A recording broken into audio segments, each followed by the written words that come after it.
Well, like any lawyer, I'll pick the questions I feel able to answer and ignore the rest and hope that you've forgotten some of them by now. Corporate cultures, yes.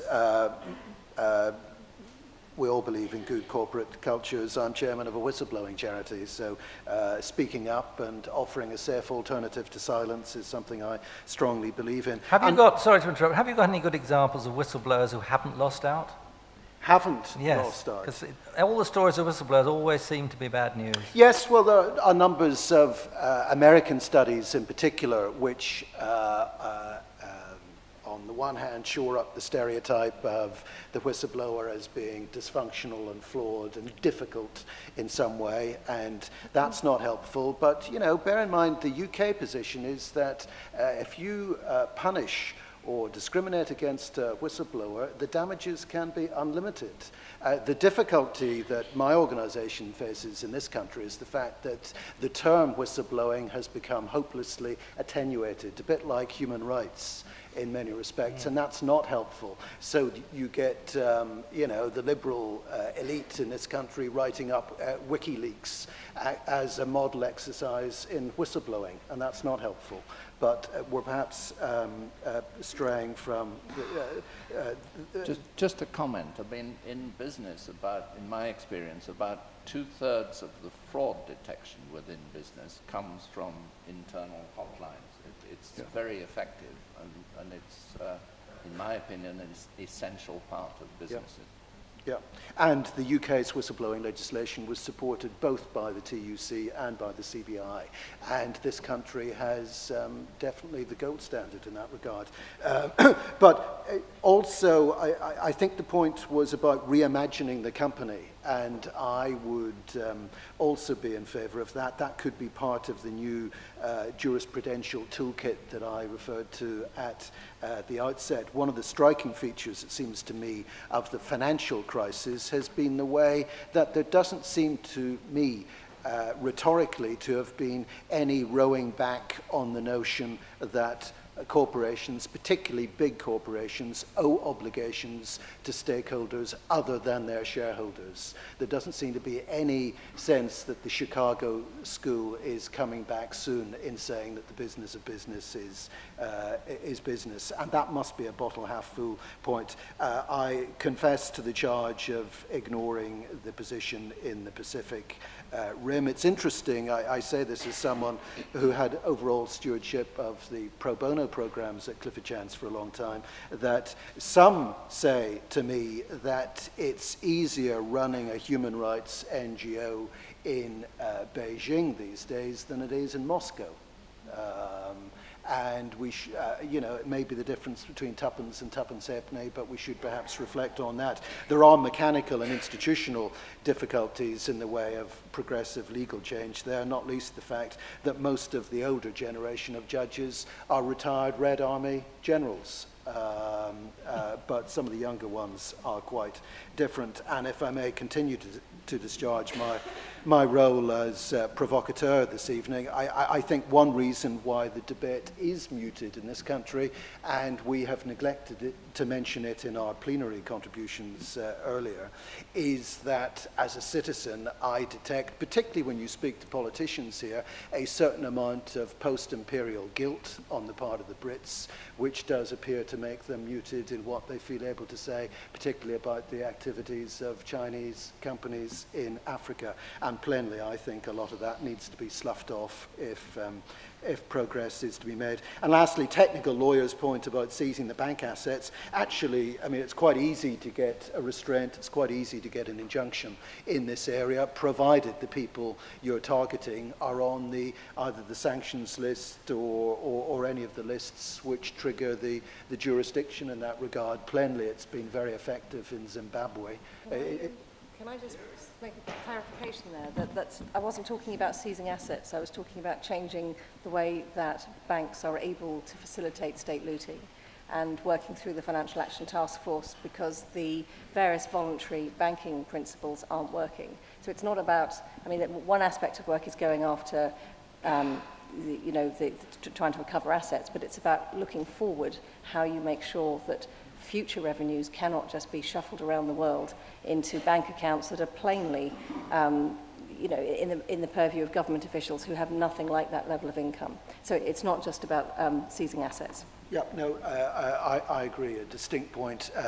Although, I mean, it seems to me that not least this administration has a high degree of salience around offshore forum shopping for tax reasons, and it'll be interesting to see what happens in that regard in future.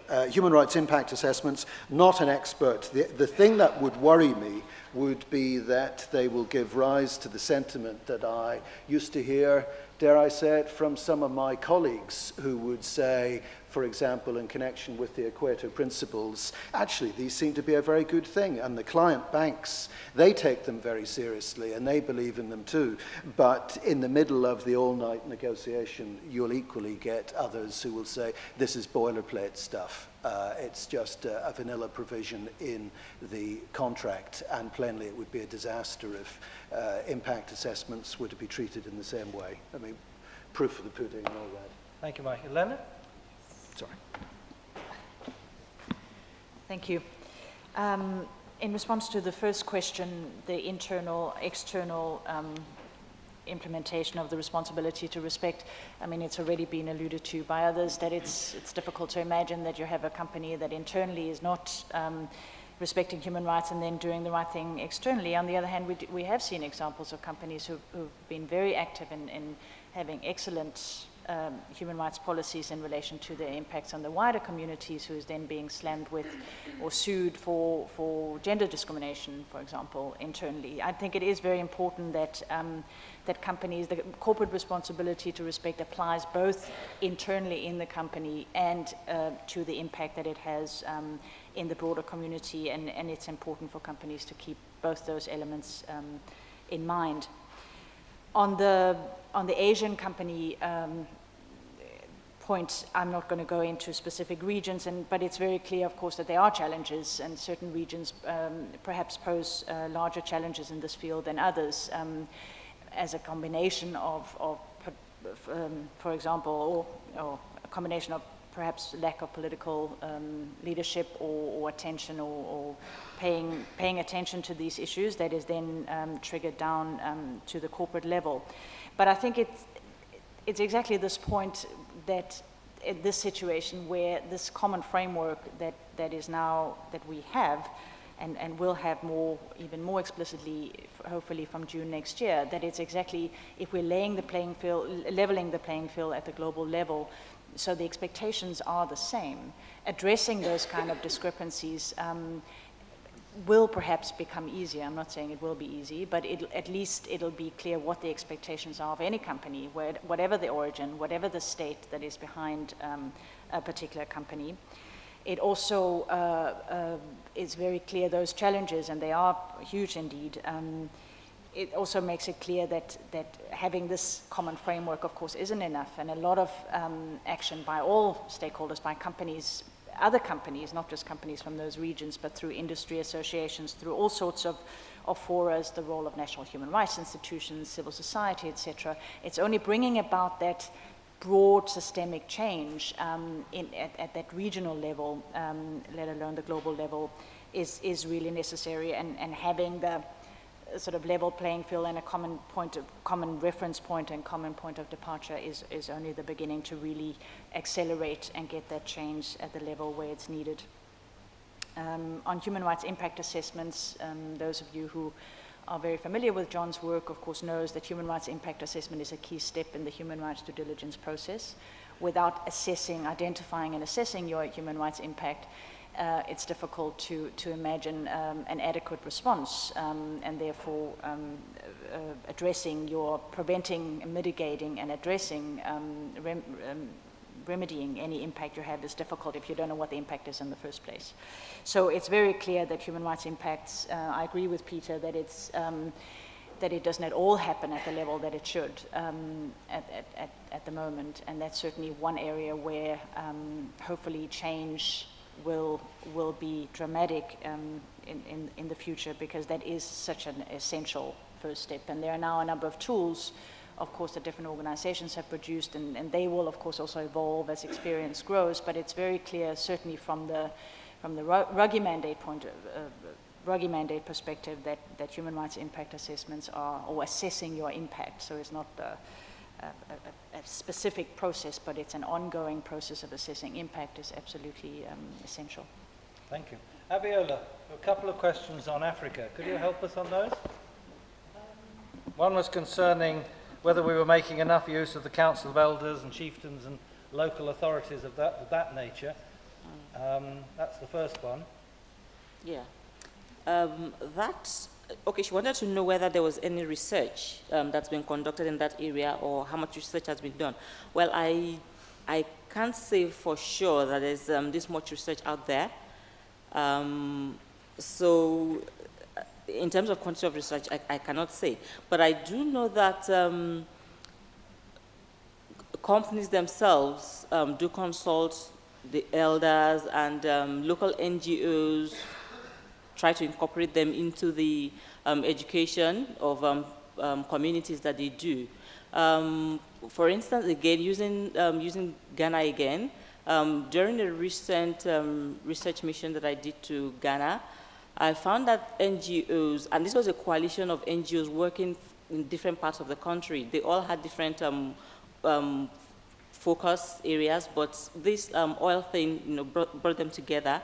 And one of the strategies was to meet with local communities, get the leaders to organize meetings, and then get the communities together, and then the NGO coalition would meet with them and educate them. These are your rights. The minute you see this happening, this is who to call. If there's an oil spill, this is what to say. So. Yes, I think local NGOs are aware of the role that traditional leaders can play, and they are trying to use them, but I can't say for sure that there's any research out there that shows what the impact has been. The second, okay, I'd also just like to tag on to the example about shared fishery areas in Angola, Namibia, and South Africa. Yes, actually, that is something that we are seeing, that I see quite often. The fact that it's not just a question of passion, it's a determination to do something about, to change the way things have been done in the past. And it would be really good if NGOs working here in the north, working in London and other parts of Europe, doing any work in areas that would be beneficial to local NGOs, would get in touch with people on the ground and offer them some assistance. I think that would be that would be a great way to help them. Thank you. Just to echo that, with the lady who asked that question about the passion of students and would she actually get in touch with Chris Avery or members of the team? Because I'm sure there are ways in which we can help to make connections with people who teach in this area and research in this area and so on, and help to satisfy that passion, which is so important. It's 1 minute to go to 8:30. Thank you, panel, for... Mauricio has already agreed to forego answering questions. Don't worry. This is by negotiation, in order to finish on time.